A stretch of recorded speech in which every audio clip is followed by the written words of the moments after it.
हसापुराच्या सातेरी कला मंचान सिंधुदुर्गातही आपले कलेचो बावटो उबयलो। उंच पाटारांतल्यान वाट काढत एक रस्तो राना माड्यात भवानी मंदिराकडेन वता। कांय वर्सां आदींच हे मंदिर उबारला। ह्या मंदिराचे माचयेर गोंयकारांनी येथे ओशाळला मृत्यू हे नाटकाचो यशस्वी प्रयोग सादर केलो। सातेरी कला मंचान हाचे आदी कला अकादमीचो ब गट गाजयला। त्या उपरांत अ गटातही बावटो उबयला। सातेरी कला मंचाच्या पंगडान ओनू पद्मश्री वसंत कानेटकरांचे येथे ओशाळला मृत्यू हे नवे नाटक निर्मिला। साचो तोडून नव्या ढंगात तांचे सादरीकरण जाता।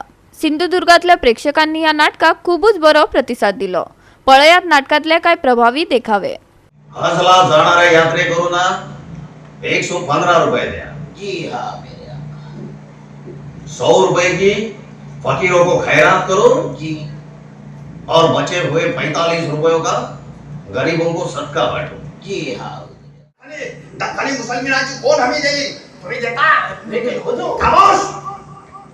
लेकिन वजीर आजम या छानवी संभाजीला तुम्ही पूर्वी कधी पाहिलाय? नहीं तुम्ही नहीं मेरे आका। तुम्ही इतनी मस्ती? राय हुजूर, अष्टोप्रहर नशा पानी और नाटक शाह। हाँ, सुना तो है। तो क्या शेख साहेब, हा जानवी संभाजी गेली 7 वर्ष आमच्या फौजा खराब करतोय। तुमच्या वतीने आम्ही रखवती करू हुजुरांकडे। कवीजी, प्राप्त परिस्थितीत कर्तव्य पार पडत असताना समोर येऊन ठाकलेला मृत्यू मदिरेपेक्षाही ध्वंद करणारा असतो नाही।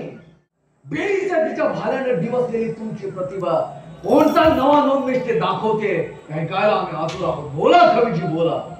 राजन, तू अतप तेज निहार के तकत तजोवरंग, तू अतप तेज निहार के तकत तजोवरंग।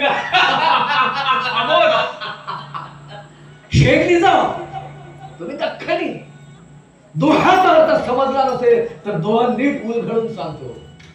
जिंदगीत काही प्रसंगी समोर येऊन ठाकलेला मृत्यू आबासाहेबांना पाहून ओशाळला, आल्या पावली माघारी फिरला।